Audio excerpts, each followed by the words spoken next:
During a time of great rebellion in Israel, the people turned away from God, worshipping false idols. Enter Elijah, a prophet chosen by the Almighty. With the fire of God burning in his heart, he faced trials that tested his faith. King Ahab and Queen Jezebel led the nation into darkness, bowing before Baal. But Elijah, unafraid, proclaimed a dire message. A drought would strike until he said otherwise. The land suffered famine, but God guided Elijah to the Brook Cherith, where ravens fed him. Standing boldly against corruption, Elijah remained steadfast in his divine mission.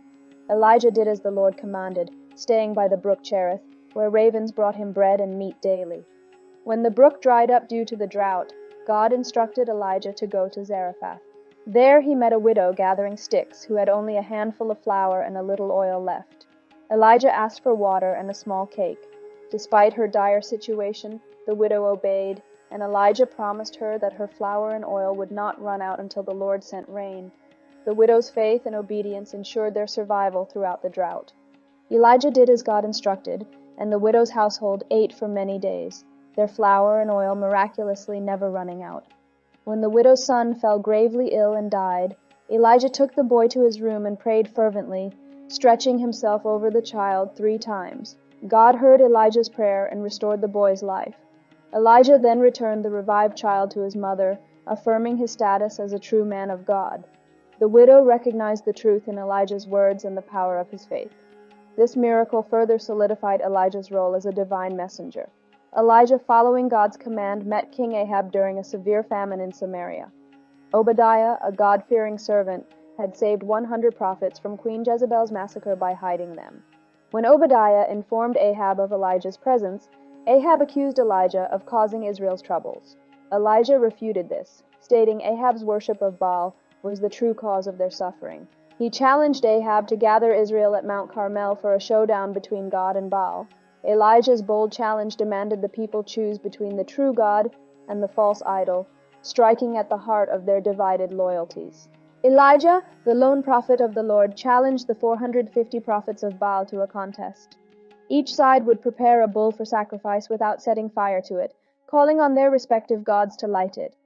The prophets of Baal called out all day without success. Elijah mocked their efforts, suggesting their God might be busy or asleep. When their cries and self-inflicted wounds yielded no response, Elijah called the people to him. He repaired the altar of the Lord, ready to demonstrate the power of the one true God in a dramatic showdown. Elijah rebuilt the altar with 12 stones, representing the tribes of Jacob.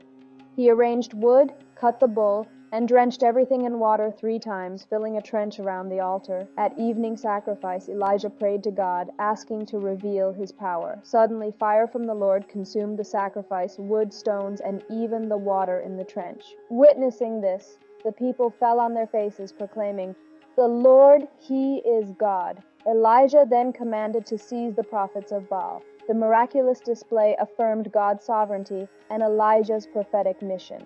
Elijah executed the false prophets at the brook Cherith, but his mission was far from over. He told Ahab to eat and drink, for rain was coming. Elijah prayed on Mount Carmel, and after sending his servant to check the sea 7 times, a small cloud appeared. Soon the sky darkened, and a heavy rain fell. Elijah, empowered by God, ran ahead of Ahab to Jezreel. Jezebel, furious, threatened Elijah's life. Fearing for his life, Elijah fled. Even after such a triumph, Elijah faced new challenges, showing the relentless nature of his prophetic journey. Elijah, exhausted and despairing, fled to Beersheba, leaving his servant behind. He journeyed into the wilderness, sat under a broom tree, and prayed to die, feeling no better than his ancestors. As he slept, an angel touched him, providing food and water. Strengthened, Elijah traveled 40 days to Horeb, the mountain of God, where he took refuge in a cave. God asked why he was there, and Elijah lamented Israel's rebellion. God then passed by, demonstrating his presence with wind, an earthquake, and fire, yet showing that he was in the still small voice that followed. Elijah's faith was renewed by this divine encounter. Elijah, feeling alone and pursued, heard God's still small voice instructing him to anoint new leaders and prophets. He was to anoint Hazael as king over Syria, Jehu as king over Israel, and Elisha as his prophetic successor. Despite his fears, God assured Elijah there were still 7,000 in Israel who remained faithful. Elijah found Elisha plowing with oxen, and when he threw his mantle over him, Elisha accepted the call. He bid farewell to his family, slaughtered his oxen, and followed Elijah, marking the beginning of a new chapter in their divine mission. If you have liked the video so far and it was interesting to you, please like it. Elijah continued his divine mission, training Elisha while witnessing numerous miracles. After Ahab's death, Elijah knew his journey was nearing its end. God would soon take him to heaven. Elijah traveled with Elisha, urging him to stay behind at Bethel, Jericho, and the Jordan, but Elisha refused to leave his side. The sons of the prophets kept warning Elisha about Elijah's departure, but Elisha remained steadfast. As they reached the Jordan, the moment of Elijah's ascension approached, marking the culmination of his extraordinary faithful service to God.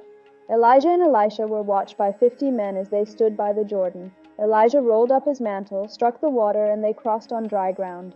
Once across, Elijah asked Elisha what he desired, and Elisha requested a double portion of his spirit. Suddenly, a chariot of fire appeared, taking Elijah to heaven in a whirlwind. Elisha cried out, and taking Elijah's fallen mantle, struck the water, parting it again. Elisha had inherited great power and responsibility.